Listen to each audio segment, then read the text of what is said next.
चलिए, स्वागत है आपका परसेवरेंट आईएएस के करंट अफेयर सेशन में। डेली करंट अफेयर सेशन जो चल रहा है कंटिन्यू जीएस लिंक के साथ, इसको आप देखते चलिए, इससे नोट्स बनाते चलिए।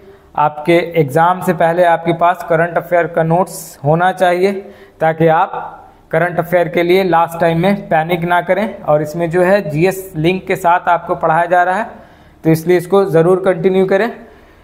चलिए देखते हैं अपना करंट अफेयर आज का क्या है। सबसे पहले आज क्वांटांग रिवर है। क्वांटांग रिवर द डंकी रूट, ठीक है, मूवी भी चल रही है अभी। कौनसाचम फेस्टिवल है, ठीक है। इस फेस्टिवल के बारे में जानेंगे आज कि ये आपको कहाँ मनाया जाता है, ठीक है, क्या इंपॉर्टेंस है इसका। रेयर अर्थ प्रोसेसिंग टेक्नोलॉजीज, इस पे एक कंट्री ने बैन लगा दिया है, क्या है उसको भी देखेंगे, जानेंगे आज। जो भी इम्पोर्टेंट है आज सबको देखेंगे। यहाँ पे से आपके करंट अफेयर से क्वेश्चन आपके बनेंगे। और द लैंसेट ग्लोबल हेल्थ, ये क्या है इसको भी जानेंगे। तो बने रहिएगा साथ में। और लास्ट में आपको एक मेंस राइटिंग का क्वेश्चन भी मिलेगा। देखिए अपने आप को, राइटिंग स्किल आपको भी आपको डेवलप करना है। अगर आपको बीपीएससी 70 के लिए तैयारी करनी है तो राइटिंग स्किल पे आपको काम करना होगा, ठीक है। चलिए तो शुरुआत करते हैं अपने पहले क्वेश्चन से। देखिए, Qiantang river is a major river flowing through which one of the following countries. ये रिवर जो है अभी न्यूज में है रिसेंटली, इसलिए यहाँ से क्वेश्चन बनाया गया है ताकि इससे कुछ चीजें आपको समझाई जाए। इससे क्वेश्चन आपका बनेगा, इसको ध्यान में रखिएगा। कहाँ ये बहती है बताइए। पहली बात तो ये कि ये चारों जो है आपको कॉमन लग रहा होगा, तो आपके लिए चीजें आसान बन रही होगी इससे, क्योंकि ये सब का सब जो है आपका एशियन कंट्री है। सारा का सारा जो ऑप्शन में है सारा एशियन कंट्री है।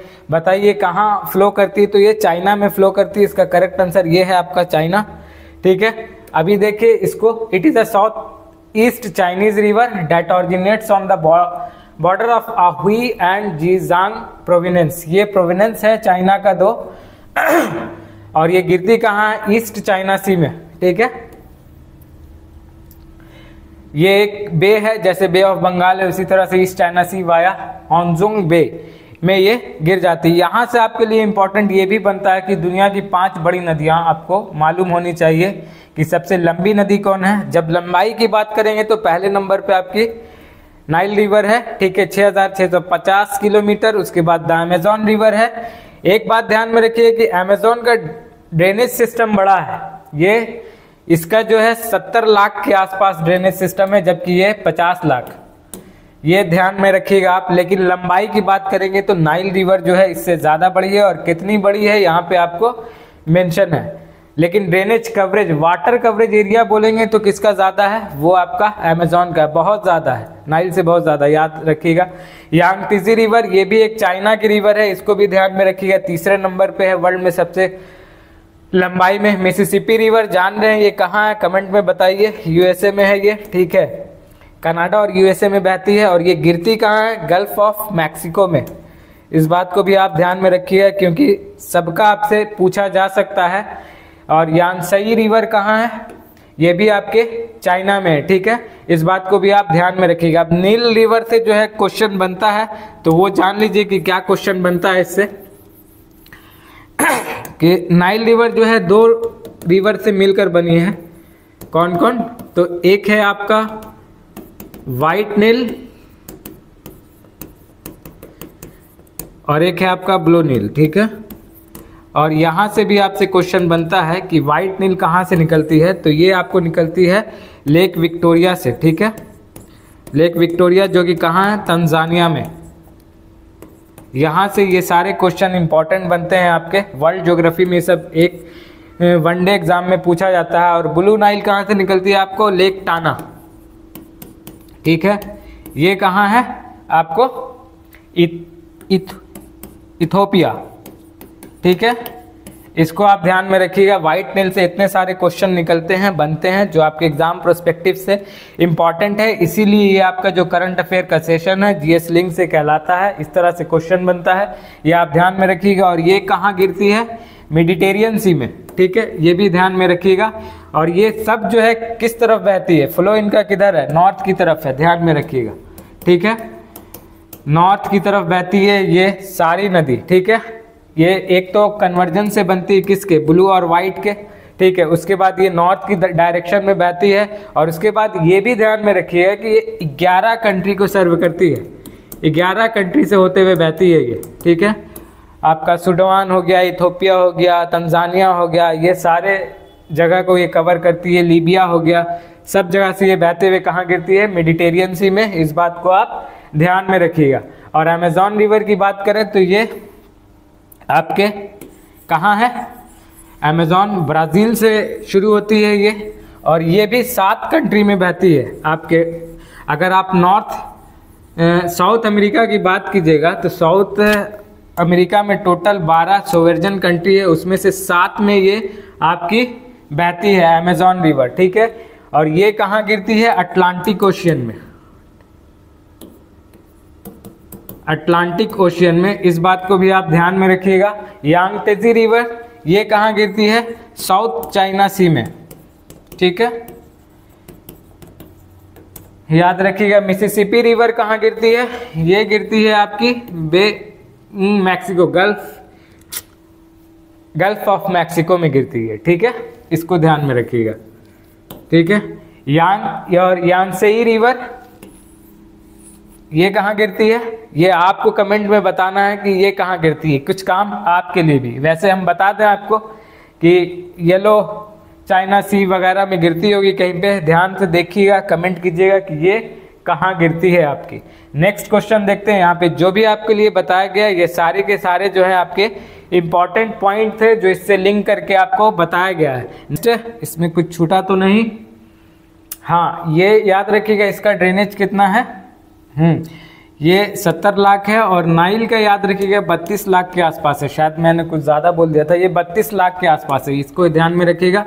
और इसको क्यों छोड़ें, ये भी जो है कारा सी में गिरती है, इसको आप ध्यान में रखिएगा। ये आप पे क्यों छोड़ें बता ही देते हैं, कारा सी में ये गिरती है, ठीक है। तो इस तरह से यहाँ पे से ये सारी जानकारी आपके लिए इंपॉर्टेंट थी, सबको ध्यान में रखिएगा। The word dunki route is, dunki route क्या है, ये किससे लिया गया, ये वर्ड कहाँ से आया है, सबसे पहली बात ऑरिजिनेट कहाँ से हुआ है आपको ये बताना। अभी मूवी जो चल रही है डंकी, उसी से रिलेटेड एक जो है, उससे रिलेटेड नहीं है, मतलब ये चीज़ तो पुरानी ही है, लेकिन अभी न्यूज़ में दोनों चीज़ एक साथ में आ गया है, एक साथ में, इसलिए दोनों चीज़ एक साथ में नहीं, मूवी तो चल रही है और ये न्यूज़ अचानक से आ गया है एक, तो इसको कोइंसिडेंस ही बोलिएगा। बताइए कि the word dunki route is Latin word, Punjabi, Sanskrit और ग्रीक, कौन क्या वर्ड है, लैटिन वर्ड है ये, पंजाबी है कि संस्कृत है कि ग्रीक है। अभी ये वर्ड जो है बहुत चर्चा में है, डंकी रूट, ठीक है। इसका मतलब होता है, समझ लीजिए असल में ऐसा रूट जो एक जगह से आप दूसरी जगह इलीगली जा रहे हैं, ठीक है, ए टू बी आप इलीगल जा रहे हैं, प्रोसेस से नहीं जा रहे हैं, तो उसी को डंकी रूट नाम दिया गया था, बहुत पहले की बात है ये। और ये वर्ड कहाँ से लिया गया है, पंजाबी से, ठीक है। इस बात को आप ध्यान में रखिएगा, ग्रीक से नहीं है ना लैटिन से है, ठीक है, ये पंजाबी से है, संस्कृत से भी नहीं है, इस बात को ध्यान में रखिएगा। क्वेश्चन बना के आपसे पूछा जा सकता है। Explore the dunki route an immigration method employed to centre countries like the US, UK, कहीं भी अगर आप जाते हैं इलीगली तो उसी को जो है डंकी रूट कहा जाता है, ये बात ध्यान में रखिएगा आप, ठीक है। The term originate from Punjabi item, ठीक है, ये बात आ गई सही में। अभी ये न्यूज़ में इसलिए हुआ क्योंकि यूएई से एक प्लेन निकली, जो कि आपको पिछले करंट अफेयर में आपको हम बता चुके हैं। ये कहाँ जा रही थी, निकारागुआ, निकारागुआ कहाँ है ये आप बताइए तब तक। और इससे पहले ये रुकी कहाँ, फ्रांस में, फ्रांस में रुकी। तो फ्रांस ने इसको जो है ह्यूमन ट्रैफिकिंग का, उसको शक हुआ कि ह्यूमन ट्रैफिकिंग हो रही, 303 लोग इसमें जो सवार थे, ठीक है, और जो है आपके ज़्यादातर इंडियन थे या सब के सब इंडियन थे। तो इस फ्लाइट को जो है वहीं फ्रांस में ही रोक लिया गया, ठीक है। रुकी थी फ्रांस में किस लिए, तेल भरवाने के लिए, फ्यूलिंग के लिए रुकी थी। उसके बाद जो है वहाँ के फ्रांस के अथॉरिटीज़ को जो है शक हुआ यहाँ कि ह्यूमन ट्रैफिकिंग का मामला है, तो इसलिए 3 दिन जो है ये वहीं खड़ी रही है प्लेन। तो इसी वजह से ये सारी चीज़ जो है न्यूज़ में आई है, तो उसी से यहाँ पे क्वेश्चन आपसे बन सकता है, तो ध्यान में रखिएगा।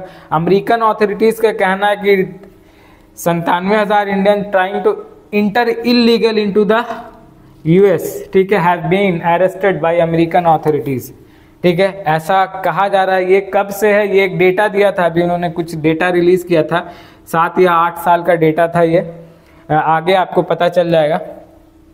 देखिए, suspected human trafficking France ground, ये न्यूज था पूरा। देखिए 303 इंडियन सवार थे, ठीक है, और ये जा कहाँ रहा था, निकारागुआ। तो निकारागुआ भी न्यूज में आ गया है। लोकेशन बेस्ड क्वेश्चन आपसे बन सकता है। निकारागुआ है कहाँ, ये कैरेबियन सी की एक कंट्री है। नॉर्थ अमेरिका और साउथ अमेरिका के बीच के एरिया में जो कैरेबियन सी है वहीं की एक कंट्री है निकारागुआ। और यहाँ से एक चीज़ आपको बताना है, ये आप ही को बताना है कि निकारागुआ लेक है तो निकारागुआ में ही। आपके लिए सवाल ये है कि साउथ में है कि नॉर्थ में है निकारागुआ लेक, ये आप बताइएगा, ठीक है, क्योंकि वो बहुत चर्चित लेक है, उससे क्वेश्चन बनता है एग्जाम में, तो आपके लिए ये इम्पॉर्टेंट है, इसको आप ध्यान में रखिएगा, ठीक है। यहाँ से और कुछ बचा नहीं, जो था आपको बता दिया गया। निकारागुआ लोकेशन इंपॉर्टेंट है। डंकी रूट क्या है आप जान गए, किसी भी देश में इलीगली जाना, क्यों, बेहतर रोजगार के लिए। अगर आपको वीज़ा अवेलेबल नहीं हो पा रहा तो कुछ लोग हैं जो इस तरह का काम करते हैं, इसीलिए अमेरिकन अथॉरिटीज़ ने बताया आपको कि 97,000 इंडियन जो है ऐसा ट्राई कर चुके हैं यूएस के लिए, सिर्फ यूएस के लिए, ठीक है, ध्यान में रखिएगा इस बात को। चलिए अब नेक्स्ट क्वेश्चन देखते हैं अपना, से ये सारी चीज़ें आपकी क्लियर हुई, आगे बढ़िए। द हार्वेस्ट फेस्टिवल और कॉन्साचिम fest is celebrated in which state. Different culture है इंडिया का, हर स्टेट में अलग अलग फेस्टिवल मनाया जाता है और हर स्टेट जो है अपने यहाँ के फेस्टिवल को जो है बड़े खुशी के साथ मनाते हैं। तो बताइए कि ये हार्वेस्ट फेस्टिवल जो है अभी कॉन्साचिम, इसका नाम याद रखिएगा, आपको एग्जाम में क्वेश्चन देखने को मिल सकता है कि ये कहाँ मनाया जाता है, बताइए। गोवा, गुजरात, राजस्थान, महाराष्ट्र।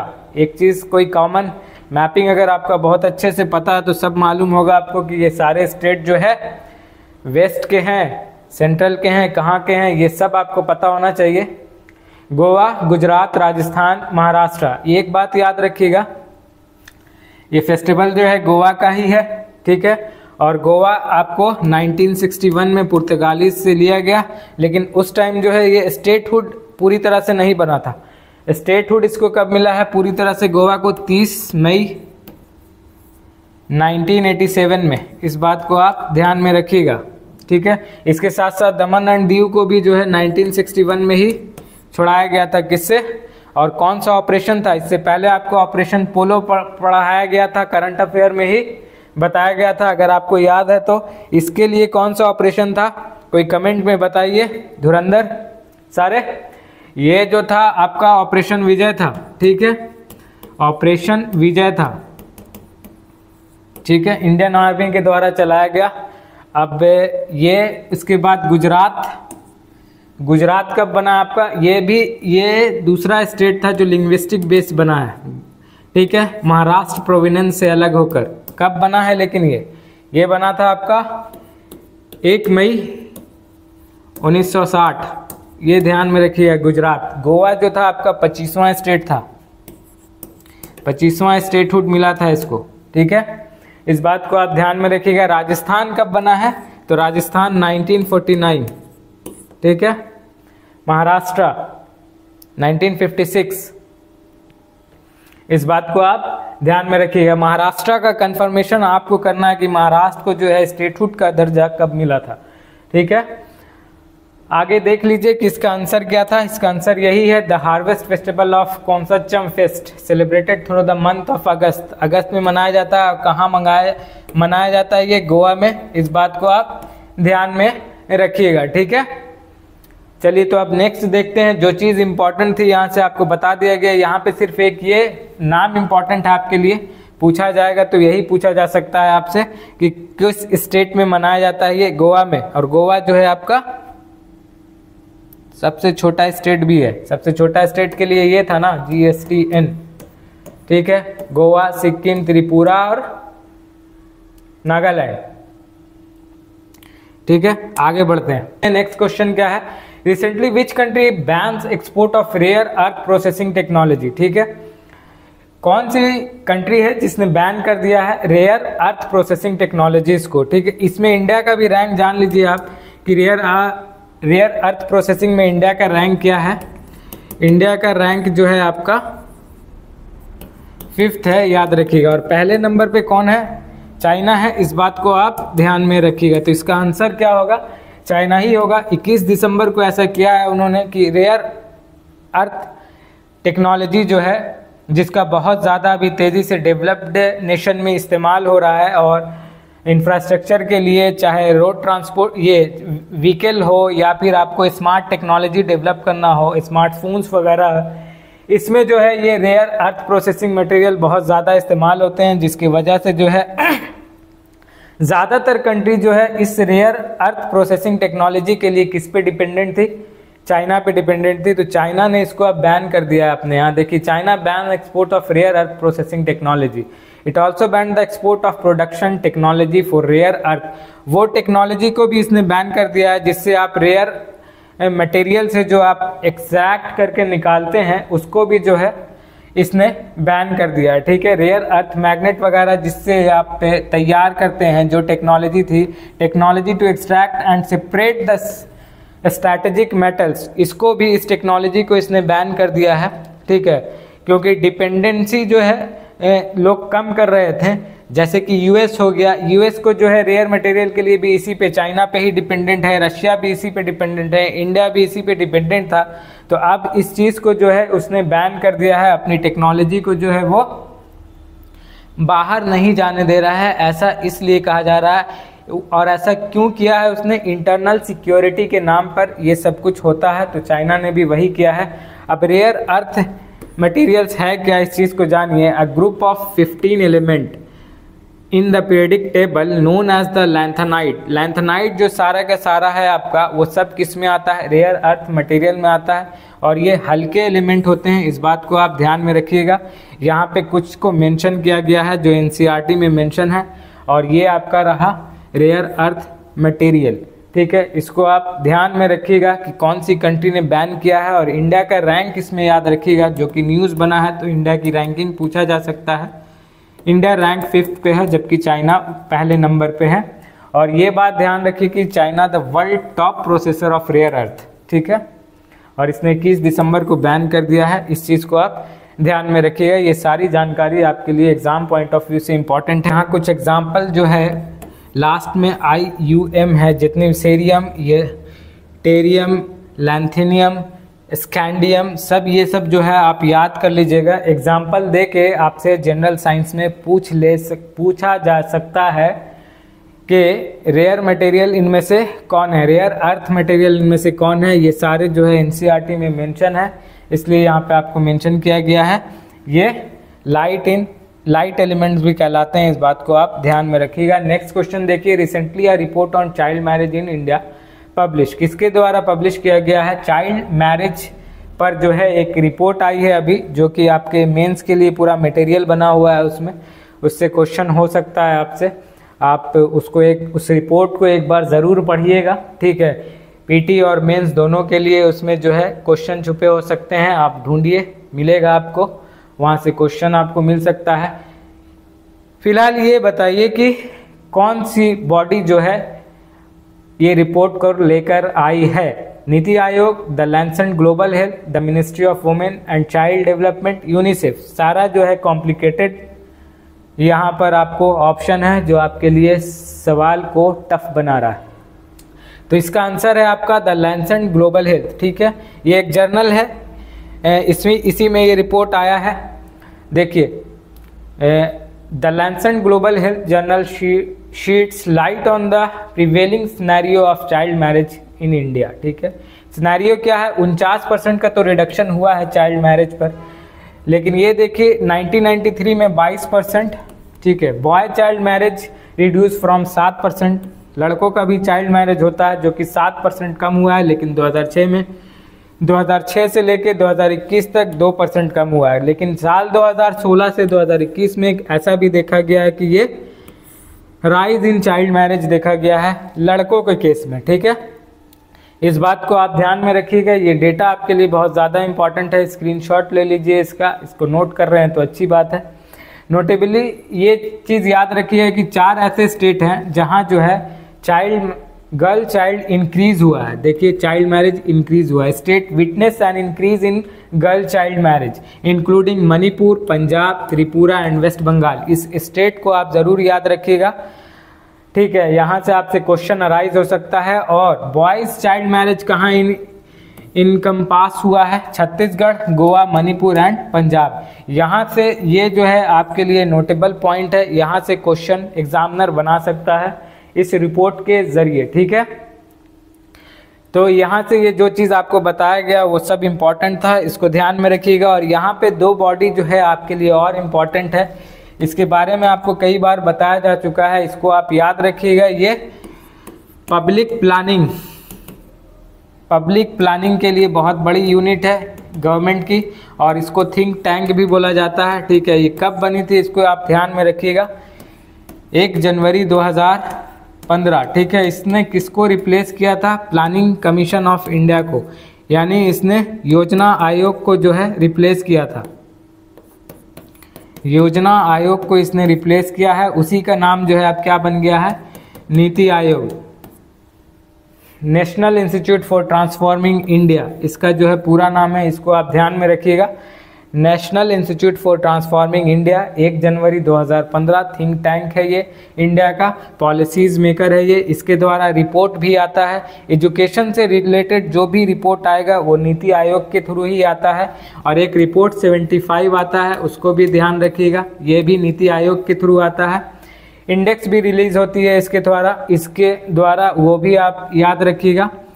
और इससे रिगार्डिंग इम्पॉर्टेंट ये है कि इसके चेयरमैन जो है आपके पीएम होते हैं, इसको ध्यान में रखिएगा। और वाइस चेयरमैन इसके कौन है? सुमन बेरी, ठीक है। ये सारी जानकारी जो है आपके लिए इम्पॉर्टेंट है, यहाँ से इसको आप ध्यान में रखिएगा, आपके एग्जाम पॉइंट ऑफ व्यू से इम्पॉर्टेंट है। The ministry of women and child development, ये किनके हाथ में है? यूनियन मिनिस्ट्री किनकी है? स्मृति जुबिन ईरानी, ठीक है, ये है उनके मिनिस्टर, इसको भी आप ध्यान में रखिएगा। और यूनिसेफ, ये भी एक इम्पॉर्टेंट बॉडी है जो 11 दिसंबर 1946 को बनी थी, ठीक है, इसको आप ध्यान में रखिएगा, ये भी आपके लिए इम्पॉर्टेंट है। न्यूयॉर्क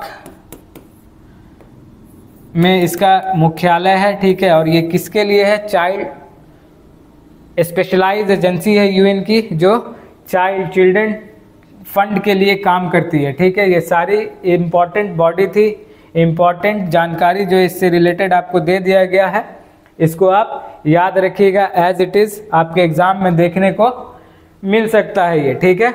आगे देखिए, आगे जो है आपका ये हमने आपको डिस्कस कर लिया, ये आपका मेंस का क्वेश्चन है, ठीक है। 25 दिसंबर गुड गवर्नेंस डे मनाया जाता है अभी अटल बिहारी वाजपेयी जो आपके पूर्व प्राइम मिनिस्टर हैं उनकी याद में।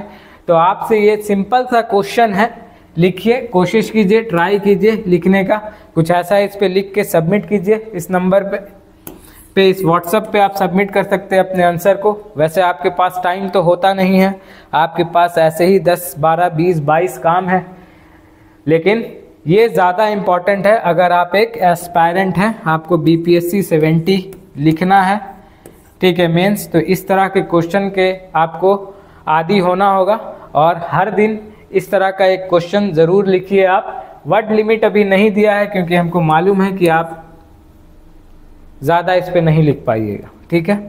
सिस्टमेटिक वे से लिखिए और इस पे आप आंसर कीजिए तो रिप्लाई आपको ज़रूर मिलेगा, ठीक है। जो भी आपकी गलतियां रहेंगी उसको ज़रूर ये दिया जाएगा, फीडबैक दिया जाएगा उस पर, और अच्छा रहेगा तो भी आपको बताया जाएगा इम्प्रूवमेंट और कैसे हो सकता है, इस तरह से होगा।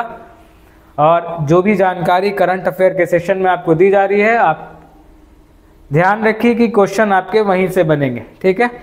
पढ़ते रहिए, प्रैक्टिस सेट वगैरह लगाते रहिए, इस तरह का क्वेश्चन भी लिखते रहिए। तब तक के लिए शुक्रिया, कल फिर मिलेंगे इसी वक्त इसी सेशन के साथ।